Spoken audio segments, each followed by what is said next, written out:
त्यावेळी बरेच लोक आपल्याला हेट पण करतात.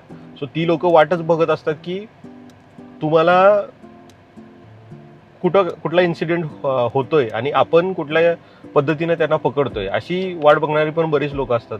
हे काही आउटकम आहेत या व्हिडिओमधून. समय राणाचा तुम्ही व्हिडिओ बघितलाच. सो मला असं वाटतंय त्याच्याबद्दल काहीतरी बोलावं. सो समय राणाने त्याचं 1.5 तासाचा व्हिडिओ त्याच्यावर जवळजवळ जेव्हा मी बघितलं होतं 45 मिलियनच्या आसपास व्ह्यू आले होते. त्यानं त्याची जी स्टोरी, त्याला जो त्रास झाला एकदम कॉमेडी व्हर्जननी सांगितला.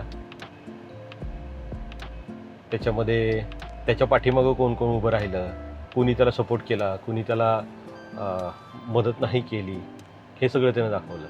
सो मला असं वाटतं की त्यातले काही गुड पॉईंट्स आहेत की त्यानं जे काही केलं किंवा त्याच्या शोमुळं काही कॉन्ट्रोवर्सी झाली, त्याच्यामुळं त्याला जो काही त्रास झाला तो काय आपण बोलणार नाही आहे. पण मला असं वाटतं की त्यातले जे गुड पॉईंट आहेत, तो दुसरा एखादा माणूस असता तर तो एकदम डिप्रेस झाला असता.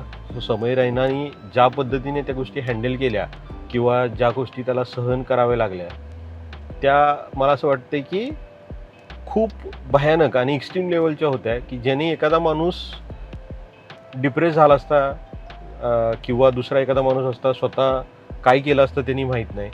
पण समय रायनाने त्या गोष्टी ज्या पद्धतीने हँडल करून मग त्याच्यावरती काम केलं आणि त्या गोष्टीतनं बाहेर येऊन जवळजवळ 1 वर्ष 1.5 वर्षानंतर त्याने व्हिडिओ टाकला. तर त्याच्यामध्ये त्याच्या पाठीमागे त्याचे आईवडील सोबत होते, त्याच्यासोबत त्याचा मित्र तो पण खंबीरपणे उभा होता, बलराज म्हणून त्यांनी ते नंतर सांगितलं. सो प्रत्येकाच्या आयुष्यामध्ये असा एक मित्र पाहिजेच की जो तुम्हाला नेहमी आपल्या पाठीशी उभा राहील आणि तुम्हाला गरज पडली की तुम्ही पहिले आईवडिलांशी बोला. माझं असं म्हणणं आहे की शेवटी जरी कोण मदत नाही केली तरी तुमच्या आयुष्यामध्ये आपले आईवडील हे तुम्हाला मदत करायला नेहमीच असतील. आईवडिलांचा रोल खूप मोठा असतो. तुमचे काही प्रॉब्लेम्स असतील ते वडिलांशी बोला, आईशी बोला. भले ते सोल्युशन देऊ शकले नाही तरी ते तुम्हाला मोटिवेशन तर 100% देणार. तो पॉईंट होता. त्याच्यानंतर तुम्हाला तुमच्या स्किलवर 100% कॉन्फिडन्स हवा किंवा तुम्ही जी गोष्ट करताय की त्याच्यावरती तुम्हाला 100% कॉन्फिडन्स हवा की हां ठीक आहे, मी उपाशी मरणार नाही जरी गोष्ट केली किंवा काही एखादी गोष्ट घडली तर. आता समय राणाच्या केसमध्ये खूप मोठी गोष्ट होती. आता ॲक्च्युली तो खूप फेमस पण आहे, इन्फ्लुएन्सर आहे. त्याच्यामुळं ती इन्व्हेस्टमेंट वगैरे त्यानं जे सांगितले की 8 कोटीची इन्व्हेस्टमेंट करून आम्ही US ला शो करत होतो. सो आपण तर ॲज अ कॉमन मॅन एवढी मोठी इन्व्हेस्टमेंट किंवा एवढ्या मोठ्या गोष्टी करत नाही. पण त्याच्यातनं चांगल्या गोष्टी शिकण्यासारख्या आहेत. अनलेस तुम्हाला तुमच्या डिसिजनवर काही प्रॉब्लेम नाही, तुम्ही ते डेफिनेटली करू शकता. आणि जिथं गरज पडेल तिथं तुम्हाला माफी मागावी लागेल याची पण तयारी असली पाहिजे किंवा तुमचा इगो असं वर नाही असला पाहिजे. हां, माझ्यावर पोलीस केस झाली, पोलीस केस जरी झाली किंवा काही गोष्टी झाल्या त्याच्या बाबतीत तर त्याने असं नाही दाखवलं की हां मी फाईट करेन किंवा काय करेन. जिथं गरज पडली तेव्हा त्याने तिथे माफी मागितली. तो विषय जिथे शक्य होता तिथे सॉर्ट आउट केला. त्याने हे इतक्या चांगल्या पद्धतीने कॉमेडी पद्धतीने सांगितलं आहे ना की 1.5 तास तो पूर्ण शो बघितला. 1.5 तासाचा जो व्हिडिओ बघितला असं कळत पण नाही की 1.5 तास गेले. त्याच्यामध्ये तसं बघायला गेलं शो त्याचा जरी असला तरी जी कॉन्ट्रोवर्सी झाली ती दुसऱ्याच्यामुळे झाली. मग ह्यातनं एक गोष्ट अशी शिकण्यासारखी आहे की आपल्या बाबतीत जे काही घडतं ते बऱ्याचदा दुसऱ्यांच्या कांडमुळंच होतं, असं मला बोलायचं वाटतंय. ते झालं. त्याच्यानंतर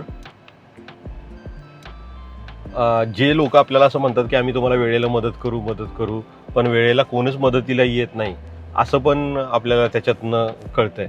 सो तुम्हाला असं वाटतं की नाही हा आपल्याबरोबर सोबत राहतो पण ऐनवेळी ज्यावेळी गरज पाहिजे त्यावेळी कोणच मदत करायला येत नाही. तो मैत्री करताना किंवा अशी लोक सोबत ठेवा की जे आपल्याला कायम मदतीला येतील, की नुसतंच असं नको हा सोबतीला आहे 24 तास तुझ्याबरोबर आहे पण ज्यावेळी ॲक्च्युअल काय प्रॉब्लेम सॉल्व करायचे आहे त्यावेळी कोणी सोबत नसतं. सो शेवटी एखादाच कोणतरी असा मित्र राहतो, फॅमिली राहते की ती आपल्यासोबत राहते. आणि अशा गोष्टीतून एकच शिकण्यासारखं आहे, हे सगळे आउटकम्स आहेत. की तुम्ही सगळे प्रॉब्लेम्स एकदम फेस नाही करू शकत. एखादा प्रॉब्लेम जर आला तुमच्याकडे तर तो एक प्रॉब्लेम रीड ऑफ करून मग दुसरा प्रॉब्लेम सॉल्व्ह करा. एका वेळी तुम्ही 10 प्रॉब्लेम नाही सॉल्व्ह करू शकत. एक एक एक एक एक एक प्रॉब्लेम तुम्हाला सॉल्व्ह करावे लागतील. हेच मला बोलायचं होतं या व्हिडिओमधून की जरी त्यांनी काही केलं पण त्याच्यातनं ह्या चांगल्या गोष्टी ज्या आहेत त्या शिकण्यासारख्या आहेत. आपण शॉर्टमध्ये सांगितल्या की बलराज सारखा मित्र त्याच्या सोबतीला पाहिजे, म्हणजे आपल्या सोबतीला हवा.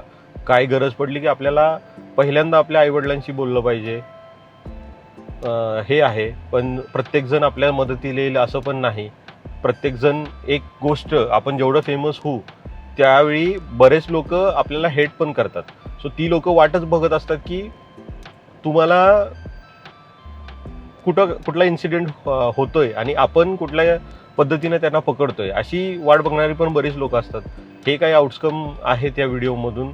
मला असं वाटलं की हे पॉझिटिव्ह आउटकम्स आपण सांगाव्या लोकांना, त्यातले बेनिफिट्स होतील या व्हिडिओमधून म्हणून हे सांगितलं. समय रैनासारखा मी कधी फॅन नव्हतो समय रैनाचा, पण मला असं वाटलं की त्यांनी जे काही व्हिडिओ बनवला आहे तो मी पूर्ण व्यवस्थित बघितला आणि मला असं वाटलं याच्याबद्दल समय रैनाबद्दल आपल्याला जी गोष्ट जाणवली ती व्हिडिओमधून सांगावी म्हणूनच म्हणलं. ॲक्च्युली बघायला गेलं तर त्यानं जे टायटल टाकले समय रैना इज स्टील अलाइव्ह, आणि खरं बघायला गेलं तर ते खरंच आहे, ही स्टील अलाइव्ह. दुसरं कोण असतं तर ते जगू पण नसतं शकलं. So that's it. व्हिडिओ आवडला असेल तर व्हिडिओ लाईक करा, शेअर करा आणि चॅनलला सबस्क्राईब नक्की करा. भेटूया आपण अशाच दुसऱ्या एखाद्या व्हिडिओमध्ये. तोवर बाय बाय.